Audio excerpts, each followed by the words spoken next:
Bos días a todos, amigos, dende o meu recuncho de Trevinca. Hoxe, a quenta literaria dista madrugada correspóndelle ao gran poeta lucense co que me honro compartir espazo no noso grupo cultural, nós, a xente do redor. Xosé Carlos Ulloa García, nesta ocasión, o noso compañeiro, adícalle un fermoso homenaxe a un dos grandes poetas portugueses de todos os tempos, Don Luís de Camões, dándome a min a oportunidade de no mesmo espazo disfrutar, poñendo voz aos dous grandes, con un anaquiño de Don Luís e a preciosa adicatoria de Xosé Carlos.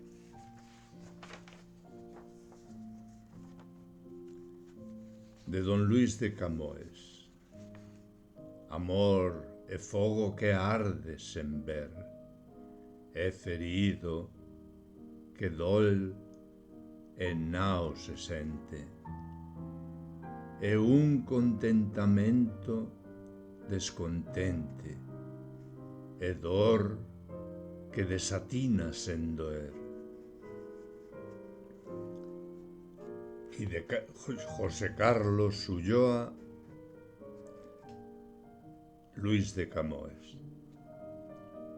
Don Luís de Camões, poeta inmenso, que cando asoma a súa brillante pluma ofusca o meu sentimento co seu brío de poeta colosal e poderoso pío. Lendo a súa obra desvarío, os seus versos rompen a miña calma.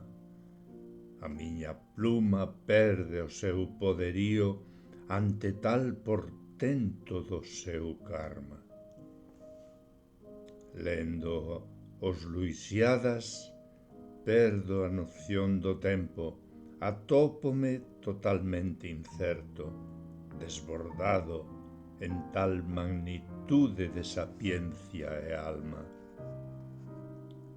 Na epopea Aluso, fillo de Baco, poema épico, poema supremo da ruta da India fala. E máis dos descubrimentos de Portugal poético. Nestes 500 anos, a súa pluma se engalana e as miñas felicitacións chegaránlle pola tardiña, xunto coa miña admiración e respecto, a miña estima e o meu aprecio. Viva Don Luís de Camões, bate inmenso. Grazas, Xosé Carlos.